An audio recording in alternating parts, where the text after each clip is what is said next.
Okay, I'm here with my good friend, Bianca Rossini, the famous Brazilian singer, songwriter, poet, actress, TV show host, dancer, all-around artist, whom I've had the pleasure of knowing for many, many years.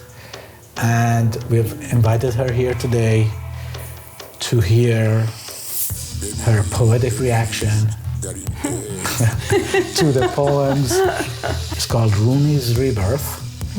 The lyrics or the poem is from Rumi, 13th century Persian poet, whom you know. When we spoke, you were well aware of Rumi and his work. I've selected certain poems and selected few lines out of each work for the music album. The music album, the poems are recited in the original language of Farsi, but here I've translated them so we can talk about it. Great. And can't wait to hear what your visceral gut reaction is. Oh, to for each sure. one. Yeah, Visceral I'm being ready. the keyword. Yeah. Okay, here we go. I'll just read a couple of lines. Absolutely. Die. Die in this love. Die, die, and fear not this death. But not before you make sure that the life insurance premiums are paid. It doesn't specify the life insurance in the poetry. I mean, I didn't read the whole thing. But it's there. You can't It's see advisable. it, but you know, if you want to be sure that this is going to be a good death for you, And for people you leave behind. Exactly. Just you're gonna make be sure gone. that the premiums are paid. You have a copy, and that's Your will is then you're good. Then you can just go ahead and keep saying die, die, die over his or her sleep. I don't know what is the No, best this thing, is not with or about- without needles. This is not to kill. This is talking No, about but it's you. metaphorically as Talk well. about you, not you doing it to somebody else. No, but I would reverse that. I would Yes, you would. expand. I'm expanding Rumi's intentions there. Yeah, because you are going hear, a bit far. I'm I hearing feel it like, like you might be going a little bit I'm farther. hearing it like Rumi for the modern times. You know how you can apply. He would have Rumi. completely changed if he meant that. You know, as a poet, I just gave me myself that license, and So you're saying that's a creative license. it's a creative license. You can change die for the time being. Die to kill, for instance. No, die is a good wish. It's a powerful wish by itself, I would say. But Okay, yeah, are you I afraid of feel something like- here? Certainly, I No. wasn't thinking about you. No, it's good advice to check life insurance. Yeah. Did you? Have you? Yeah, Have you? I Is have. everything okay? Everything's great. Oh, Premiums fantastic. paid. Yeah. But I have this like tiny bit of a feeling that this is not coming across the way Rumi intended. You want to go back and start all over? I think maybe we should revisit it. No, I think we should just go. Let's I'll go just forward. read the first line again and I'll go to the next line so Yeah. you get a better context. Okay. Okay, so die in this love. Die, and fear not this death. When you arise from this soil, the stars awaken. Now, before you get back into imposing this on others, like, Wow. Okay, that's heavy. is it? Oh, that's kind of So- a judgment. I need to call my therapist now for a minute. I'm feeling a little Yeah, bit. I have some numbers. Yeah, on that you. was overtaken. I think, it's just an opinion, that what he's Okay. saying is, he's saying die in this love, not for this love, right? Okay. And don't fear this death. Like, let yourself be completely in love. Oh, this is an American movie that you have to explain everything. I'm sorry. Are we going to also Sort have of. CC there? No, I just want to make sure. okay. Yeah, this is going to have closed captioning Please, in yeah. different languages. Okay. And when you rise from the soil, kind of like Jesus, the stars awaken. In other words, you awaken, right? Yeah. So it's saying it's a path to being awakened. You know, the first thing that comes to mind, it's like, what am I wearing? You know, like what kind of shoes? Because it's like I'm rising. You said If you're with the rising soil on the soil, from the soil. So I think- is it like a wet soil? Is it a dry soil? because I want to be prepared. Wet looks more dramatic on camera, and maybe yellow to go along with the. But that will be kind of brownish messy. thing. I mean, but that goes with brown, which is good. Yeah. Okay. I think cool. we're again maybe boots, going like a little boots bit are made for what? on a tangent compared to this, but yeah. Yeah. Okay, I'm not even gonna go where I was going. So move forward. Yeah, moving forward. Die. Again. Again. Okay. Wow. Die twice and cut away the self. Right? Now it's the cutting.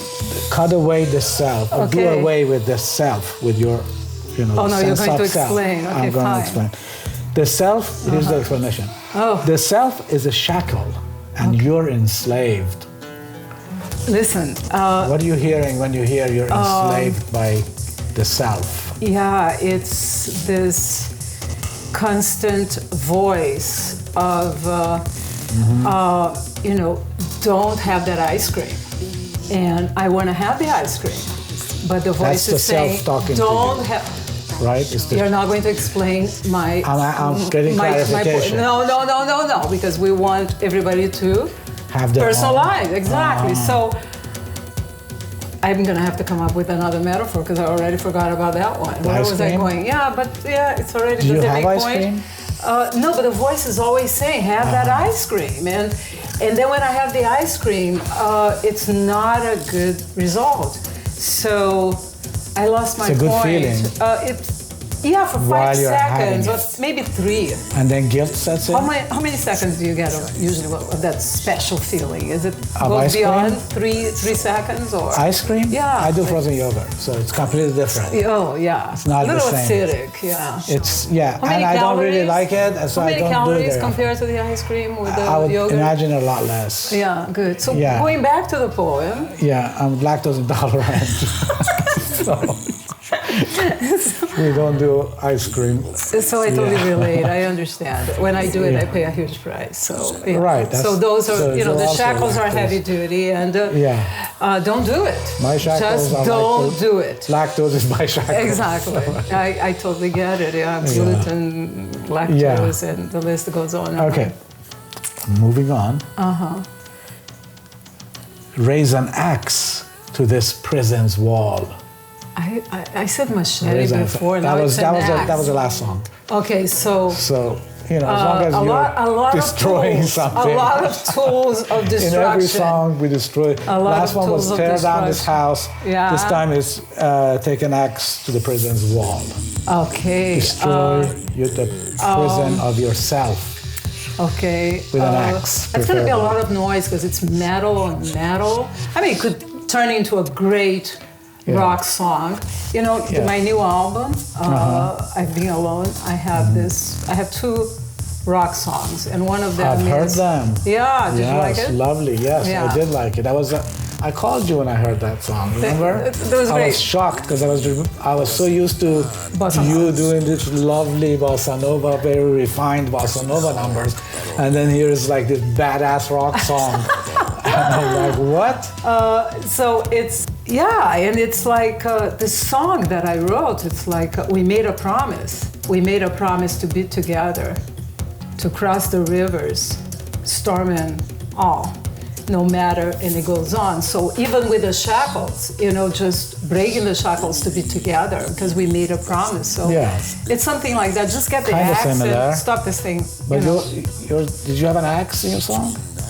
No, that was perhaps the part that was missing. I think so. And had I heard this poem before, and machete of something where you can destroy a wall or a house, that always seems to help. Exactly. So that would be perhaps for the next album, which I think it's definitely somebody was telling me in every music video when MTV started, there's always a car on fire. It doesn't matter what kind of song it is. So we could start a trend with an axe. You have an axe, and you tear down the house, a prison, a machete, a bridge, destroy something. It's always fun to watch. Yeah. Okay, so the last part of this lovely little poem is die. Again. Die before the beautiful king. When you die before the king, you rise as kings. Listen, all I can tell you, my dear friend, is that there is only one room in this kingdom here, and that is for a queen or for a king. And so you're saying there's only one king? Yeah, and I would say. I feel like this is kind of a propaganda. Oh my God, translation again, here we go. This is a propaganda for the king to get a bunch of people to die for him, but I think by king here he means God or universe. And when you die before the king, you rise as a king, right? So you're joining and becoming one with the universe. Yeah, that's one way. And I think having that representation, in the physical representation, I'm saying, there's only one room here. I mean, it can be a little more democratic, although kingdoms are not democratic. It is not democratic, so we just got to make a choice in between the king and the queen. You're forced to love the king. Exactly. So and die for the king. Bow. Yeah, bow is good. Bow. Yeah.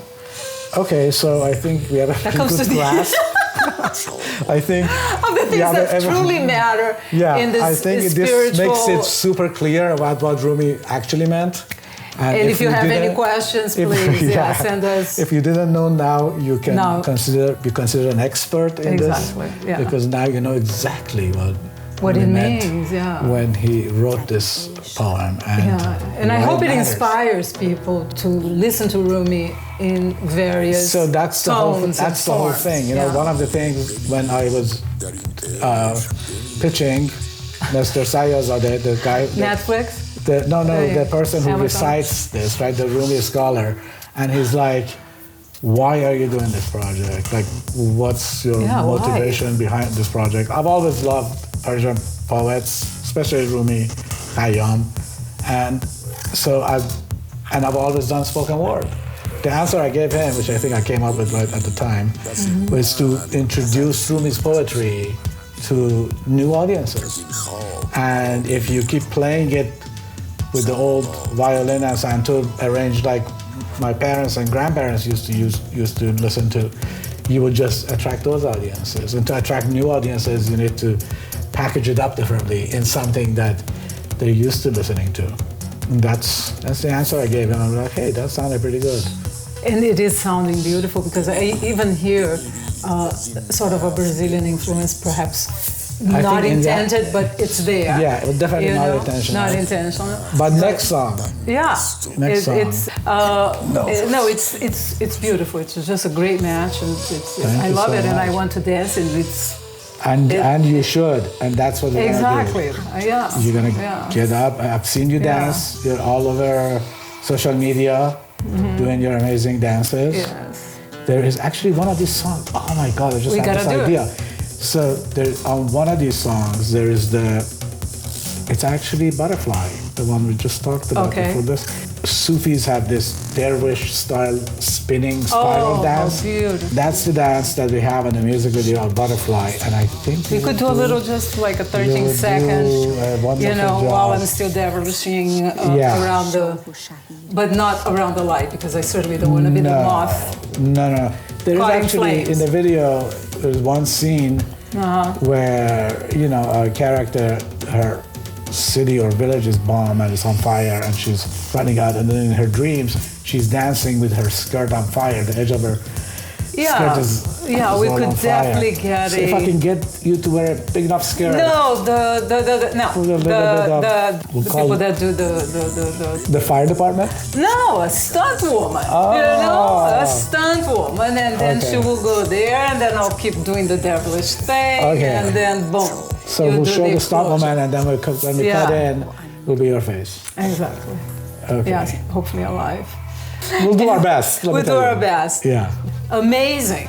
This is fantastic. Yeah, this is beautiful. That we can be of such service to the people. Which people? This educational content that we're putting out. No. Wait a minute. Is this kind of Sesame Street type of revival thing going on here? I didn't know, because I would have dressed differently. So I think this is wonderful. I think your music is. I loved it. Thank you, Bianca. It felt visceral.